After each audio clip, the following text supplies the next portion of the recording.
Hello, I found an R&D fragment, so I thought I'd pop in and make a quick mention of it as it's relevant to what we're about to do in the next video or so.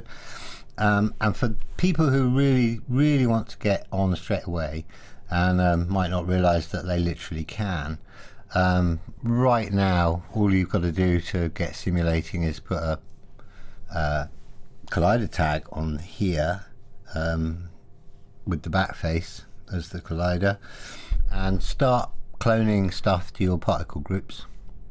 And you can do shrink wrapping and just, you know, bunch of rope and stuff and seam forces and field forces. And also some time back I did a thumbnail which was of Pyro being shrink wrapped by soft bodies, which is a bit unusual,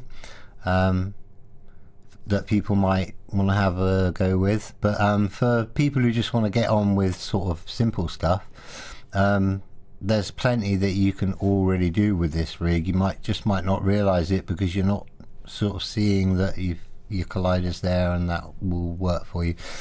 And how that's going to affect the particles is it should really just move them.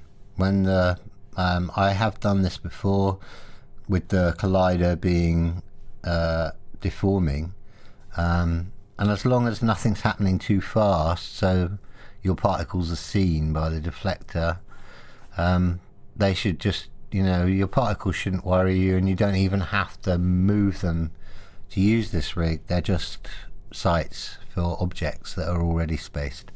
So for those people, have a lot of fun. Might see you again, might not.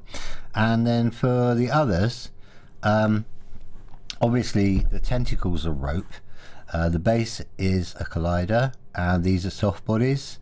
I know it's practically an editor render.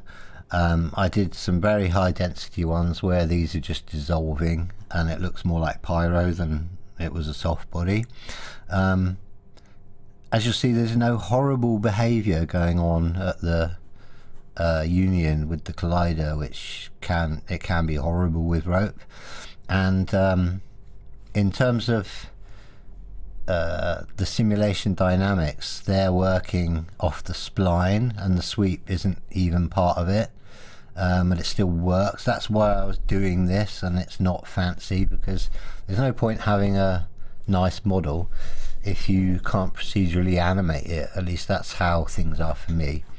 And I obviously have thought about how to model sea anemones, and I think that the base should basically be a cloth body, a vertex mapped cloth body, because you only want a tiny bit of it to move. And then the top bit where the tentacles emerge from, to actually create that, I think it looks more like a musculature that the tentacles emerge through, like the outer is just a case and there's actually an organism inside that a rock's adapted to. That's kind of how they look to me when I've looked at some real close-ups. And so I'm thinking of kind of the top being literally a rope musculature. And I've already done a lot of tests pushing rope through solids by milling them and having a guide for the rope. And it's quite remarkable what you can get away with as long as you're respecting your sort of collision boundaries and stuff like that. And I could talk about this for ages, but the targeting is just a particle position follow system with a bunch of conditions, and this is quite aggressive. Some of the behavior is a bit aggressive, like there, see, they get a bit aggressive, and I've kind of changed that so we shouldn't get any of that. And we're not going to be destroying things anyway. We're just going to be chasing stuff around, and the interaction will happen because they are ropes and simulation objects. But obviously something's going wrong with the conditions. Here you go, I'm now talking for like expert users. The conditions are broken because they were based on rope data, and Maxon are making a lot of changes, and some of my ways that I'm acquiring data keeps becoming unavailable. So now I've seen this, I've kind of checked out what's going on, and the way I was getting the rope data isn't working. But it seems like you can now get it all from the tracer. But obviously you've got to be doing some espresso if you've got loads of segments, so that you're just doing indexing operations. And just how these things going, when I'm thinking of making a video, I suddenly, my subconscious starts presenting espresso diagrams, and basically what I'm saying is I want to take a bit of time for the next couple of videos, and I'm thinking organisms. I don't think of soft bodies.